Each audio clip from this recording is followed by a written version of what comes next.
Hello again, everyone. I hope you're all doing very, very well out there. And it's been Forever Horror Month, and things have been going along pretty damn well. This has been the most productive I've been in a very long time. It's the most productive Forever Horror Month I've had in years.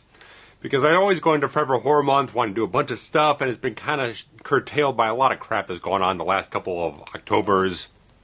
A lot of personal problems, a lot of life things getting in the way, but it's been very productive. Because we've gotten a couple commentaries done, I've gotten a couple reviews out, and it's been a good piece of work, so I want to run down everything we've done so far. We did the commentaries for Halloween Kills, which a lot of people have gone off and checked out and had responses to, and I'm going to see if I've watched Halloween Ends, and we will have things to discuss. I'm still trying to deconstruct what the hell to say about it, honestly.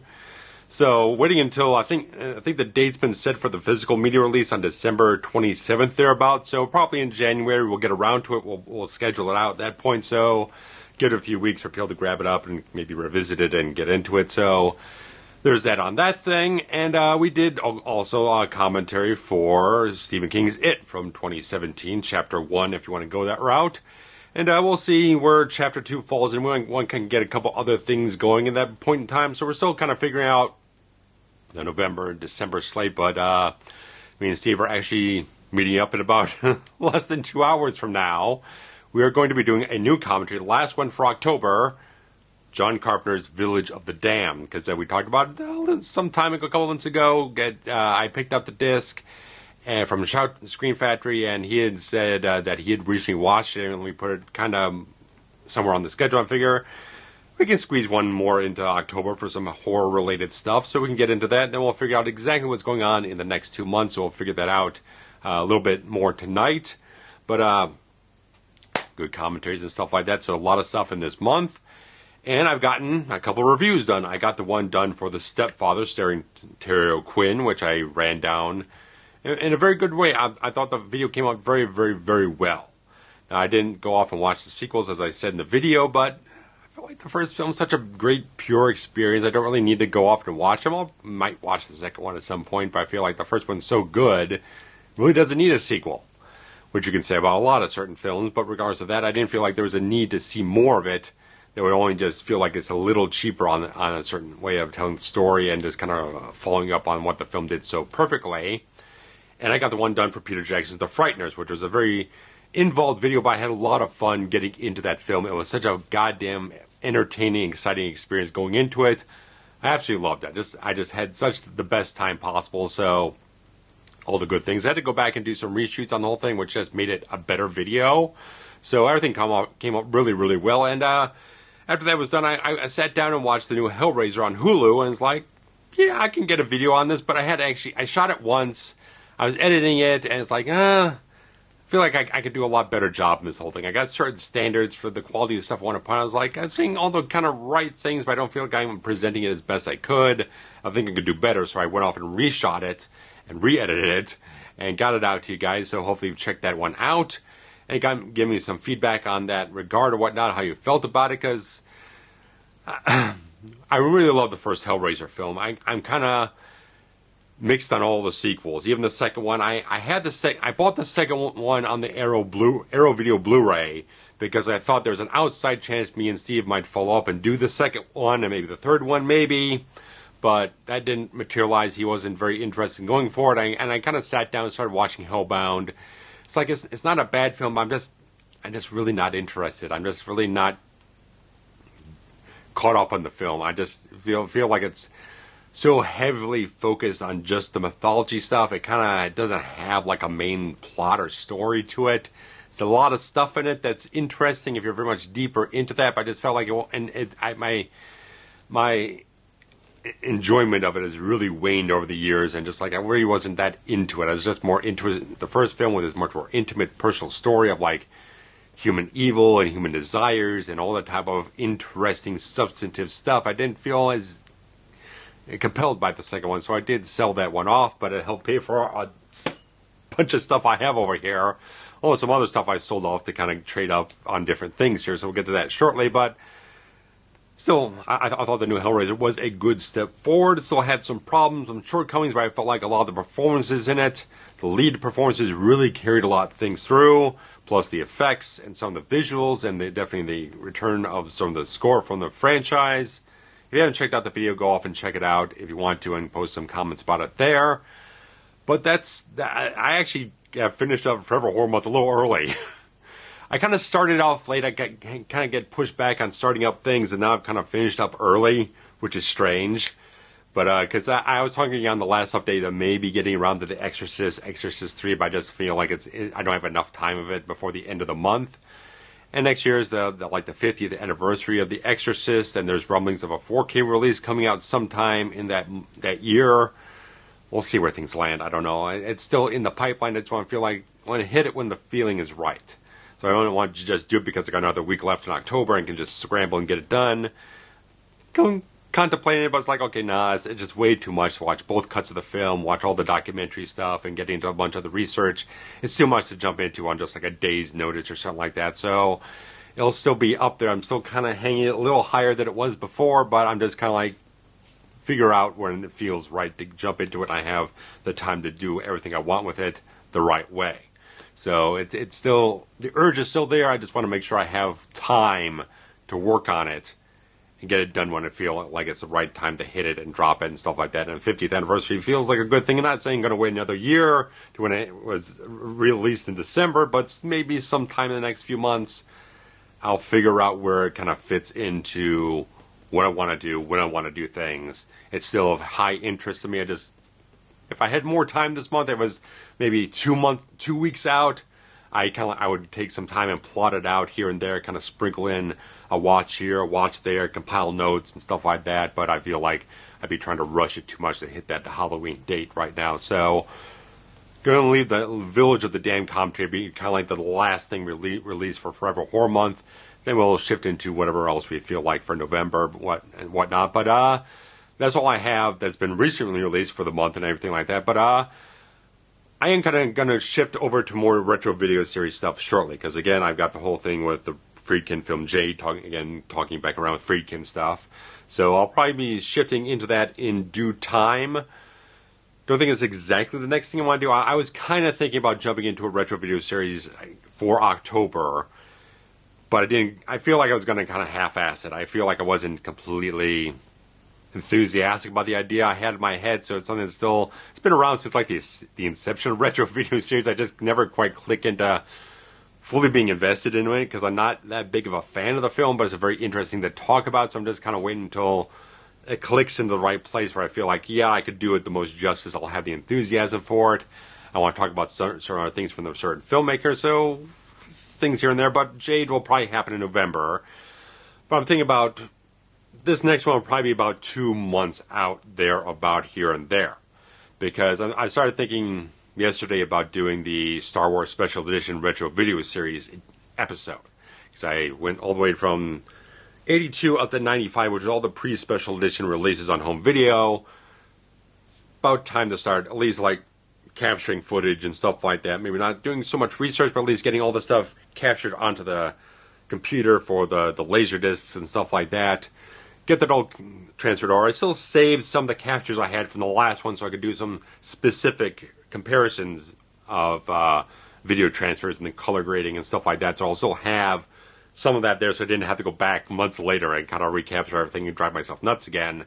Thankfully this time I really just have to grab the stuff from the Laserdisc set because I think I might have already grabbed. I'm not sure. Even then, if I still had to grab the 2004 DVDs, it's not going to take me that much time. It's just ripping the discs.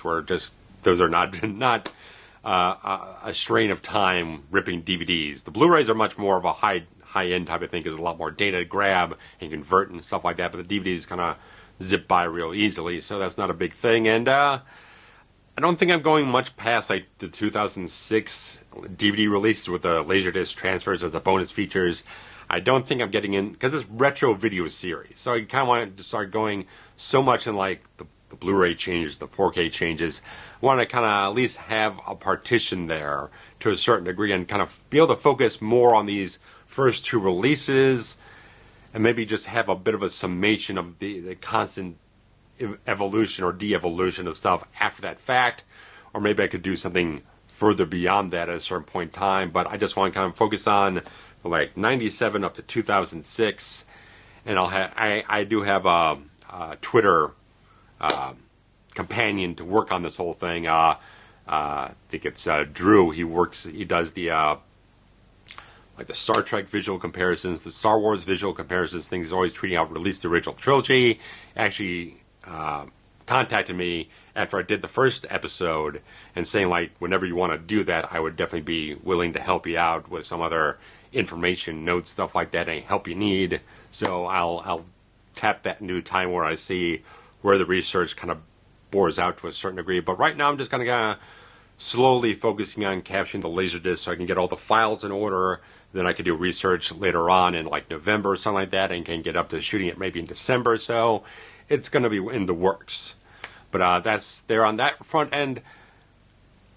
If I'm going to do another review, I know I've been noticing this year that a lot of the stuff I do from like late 80s, early 90s action films are getting a lot of traction. And I have no thing against that. I would love to just delve more into that stuff. Still thinking about where I can pull from that if you're still interested in that era of action films, because there's some interesting stuff. But I'm still thinking I still kind of want to do Casino Royale. It's not of that era, but just talking about the next video action genre. I kind of started up doing a Casino Royale research type of thing a couple months ago, but kind of got derailed by certain other things I was going on with. Around that time I got into the burnout period around June or whatnot, but certain things are just like, I did License to Kill about a year ago. It might be kind of cool to kind of like do a Bond film maybe every November or something like that. Who knows? But it's still swirling around in the head because I keep thinking about other Bond films. I'm not super interested in a lot of like delving deep into nitty-gritties about a lot of Bond films because a lot of them are a little on the fluff side. It's like, maybe Tomorrow Never Dies, but it's here and there, everything, everywhere. Some of them are not great. But Casino Royale is still my favorite. I definitely want to get into that eventually. So that might happen at some point in time, sooner than later. I'm not saying for certain. Kind of going to ride out the wave of the last week of October here and see where things shift after that point in time. But I'll probably start focusing on some stuff with the Jade Retro Video Series thing to compare the theatrical and director's cut versions of talking about the home video history where it's not really terribly available easily or in the highest format possible for physical media, stuff like that. So it's interesting stuff to discuss on that front. It's an interesting film on its own, right? So I have to sit down and watch both cuts of the film, still have to capture the VHS and stuff like that. So that's going to happen sometime in the next couple of weeks. I'll be jumping on that. So that's really all I have for like what's coming up and stuff like that. But we're still, like I said, It Chapter 2 sometime in the near future. We'll probably do the fourth Rambo film around January, I'm thinking, because that would be exactly the 15th anniversary of that. And still got The Dark Knight will fall in somewhere. And for like somewhere around year's end, we're going to do The Poseidon Adventure because it's a New Year's Eve film. And we'll also have the remake from Wolfgang Peterson in the queue or whatnot after that.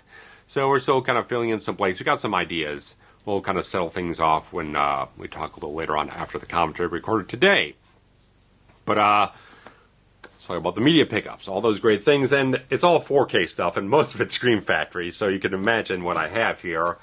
But first off, I just got this today. It got delayed by a day because the Postal Service put it on the wrong, it was like right at my local post office, then they put it on the wrong truck and kicked it back towards the city, so it took an extra day to get here, but I got the Steelbook version of Bram Stoker's Dracula, which has the Dolby Vision upgrade from the previous 4K, which was just HDR10, and this looks wonderful. I did sample a little bit of everything here. Just threw on the disc, checked out a couple minutes here and there, jumped around the films, and it looks really good. And it has a Dolby Atmos mix on it, which I think it might be new, I don't know. But it's a really fantastic looking Steelbook, because I've got the poster up here, so it's like exactly the whole thing. But the print on that one's a little on the dark side for some of these gray patterns around here, and so this one looks a lot bolder to a certain degree, but it's a really beautiful package from Sony here. You got the 4K disc and the standard Blu-ray, which I just sold off for basically nothing at half-price books with a bunch of other crap I was trying to get rid of, which I still have more crap, but it's old DVDs that nobody fucking wants, so I can't get rid of them for worth of shit. So anyway on that, but it was like I knew once this was released, I'd have to get it.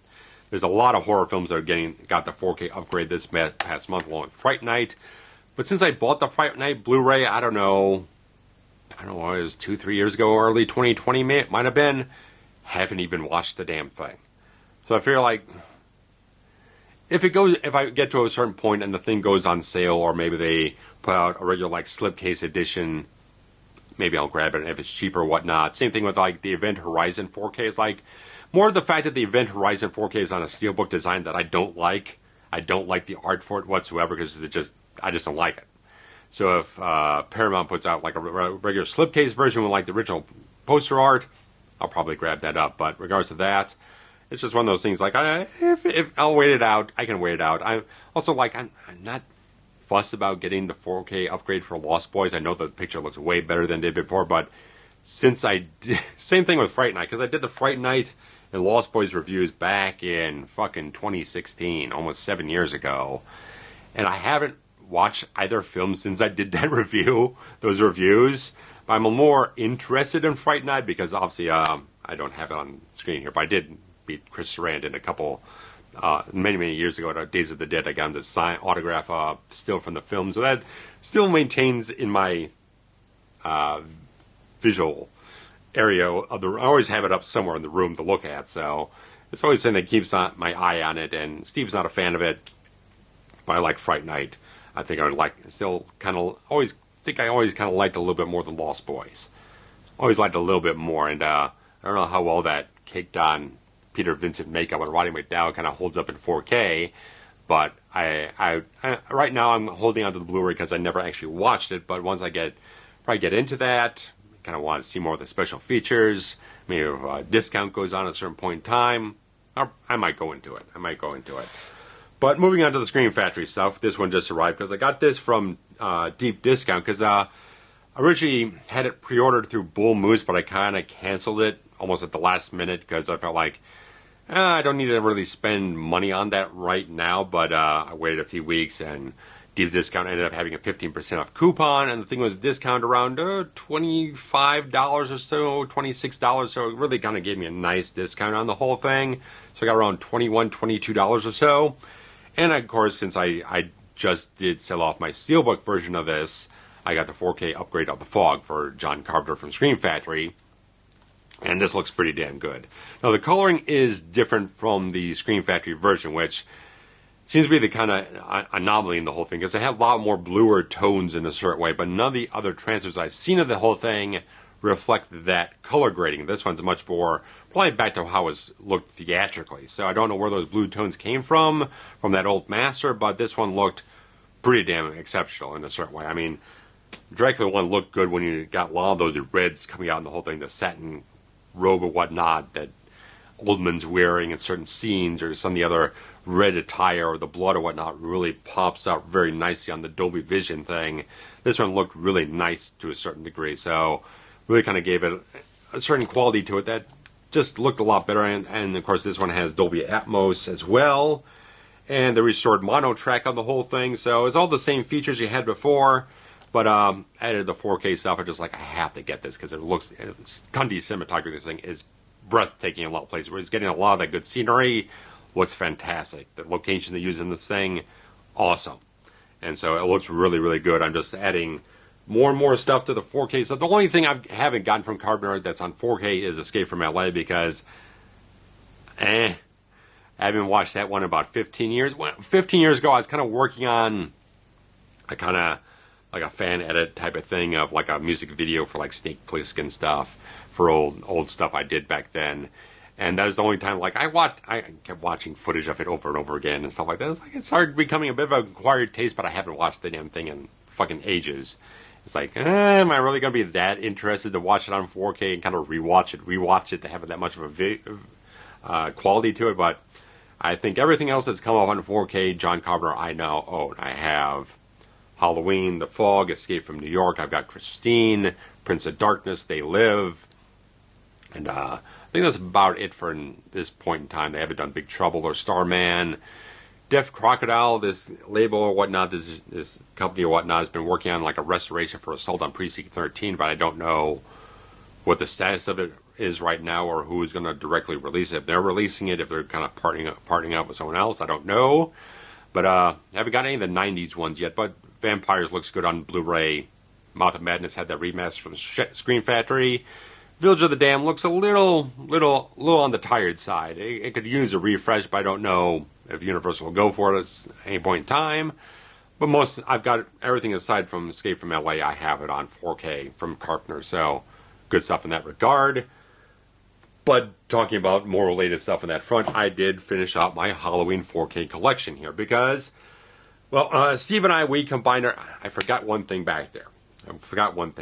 But Steve and I combined. They came up with a Shocktober sale, and Steve contacted me. He's like, "Are you ordering stuff from it? We can combine our stuff and get all the free shipping and stuff like that." So we threw in our orders together, and we both upgraded Halloween 2 and Halloween 3. I also got April Fool's Day because I hadn't gotten that, and it had been like $25 up on Amazon. It just was not discounting, so they really knocked it down to about $15 or something like that. So I grabbed that on that. So this whole thing, I think Steve grabbed, I don't know if it was this, with this, I think he said he did grab Body Bags, that anthology Carpenter produced and stuff like that and partially directed.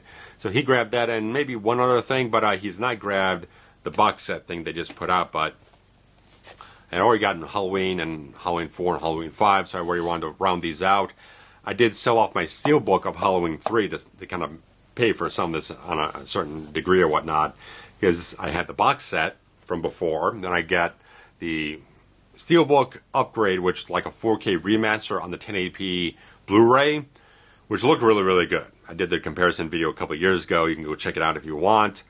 Do the two different transfers on that regard.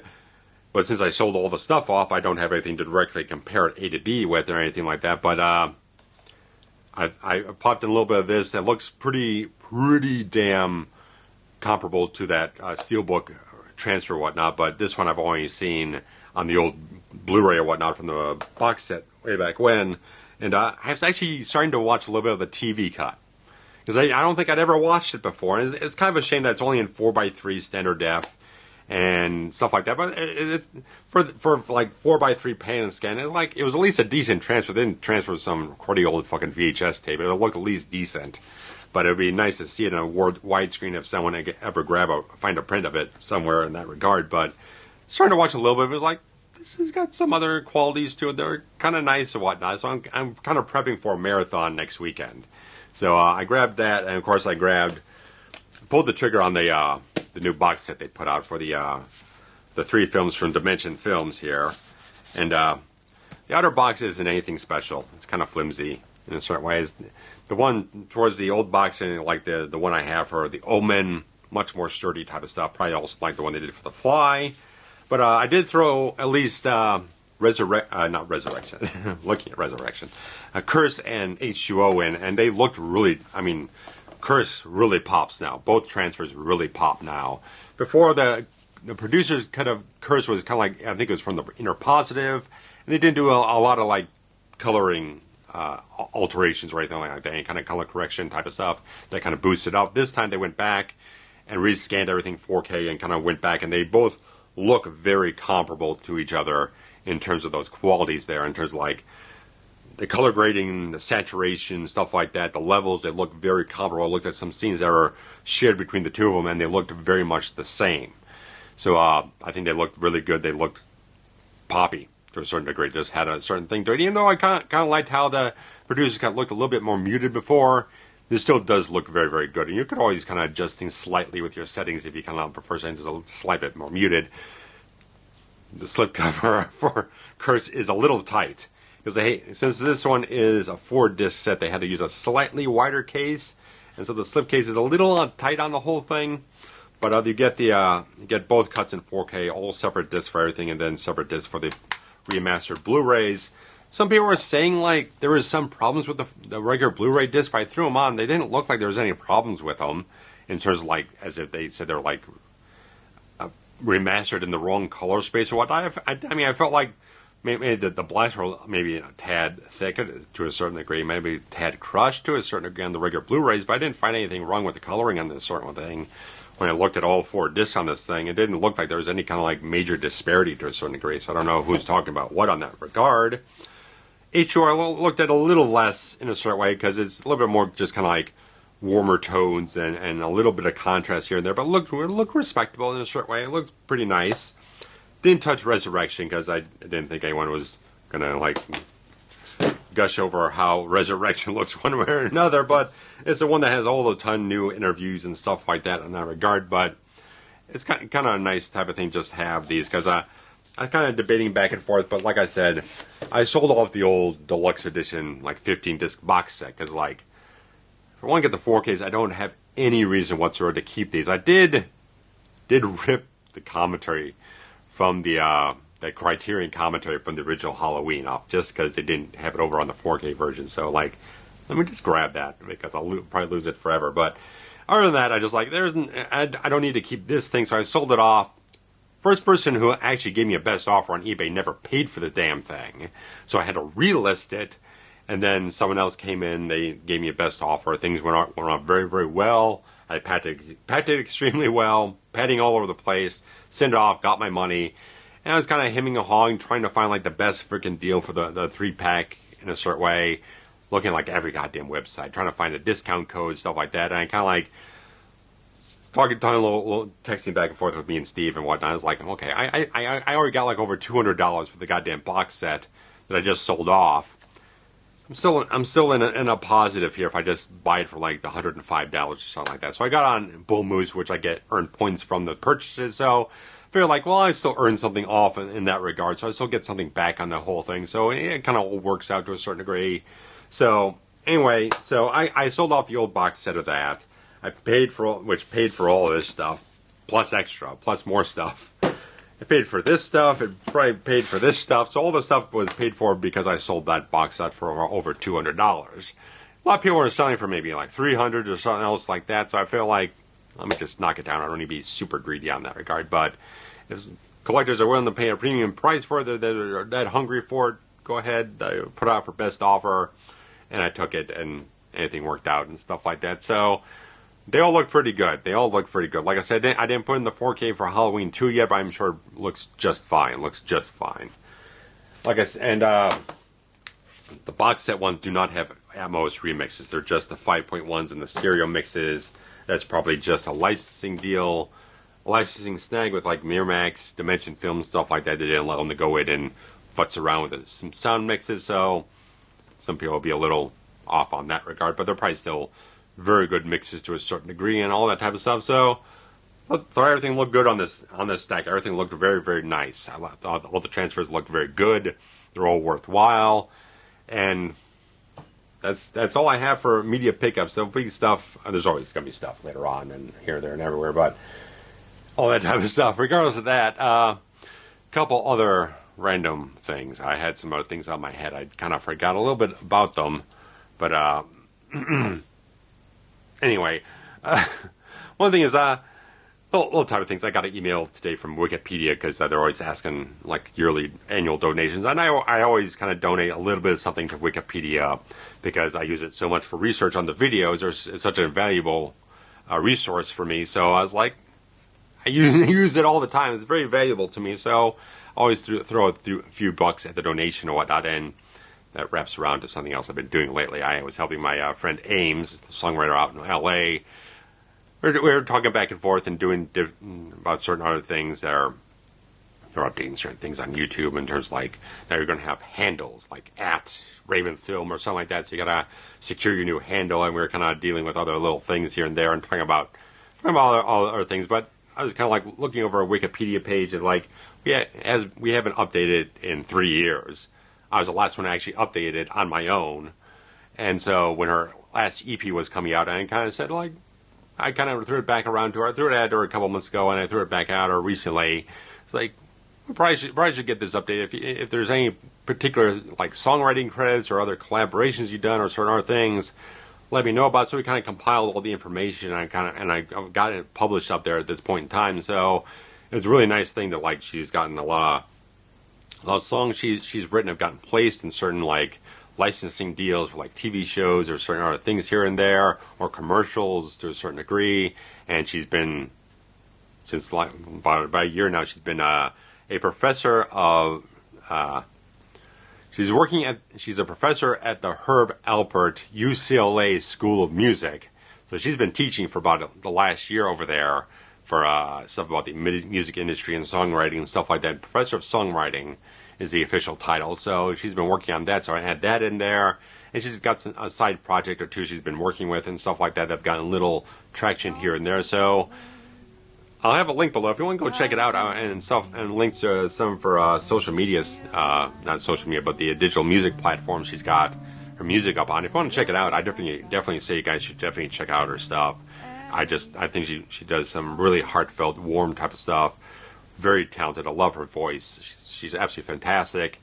Sweetest person I know. Just absolutely the sweetest person, and she's just so appreciative of all the stuff I do for her and all these different things. I never really ask anything back from it, but it just I really like being involved with her and just helping her out with all this stuff, because I know how hard it is as independent artists, kind of working with all this stuff. As I've been working with Trent and Hemi for so long, I know you always need a little extra help managing all this type of stuff and looking out for your brand and all these other things and whatnot. It's a lot of effort, and when you're not kind of tied in with a big record label or something like that, when you're doing a lot of independent stuff, it's kind of hard to keep up on every single thing. We got so many other things happening around you. So I'm just really glad to be doing that for all these different things. So there's that, and I don't think there's much of anything else. I don't think there's a whole lot else I had going on in a certain way. So looking around the room trying to find other things going on, but so you'll look for the Village of the Damned commentary coming up before Halloween, probably this weekend, and I think that's about all I have to talk about, guys. So hopefully you're all doing very, very well out there and staying spooky. So guys, thanks much. Take care. Bye-bye.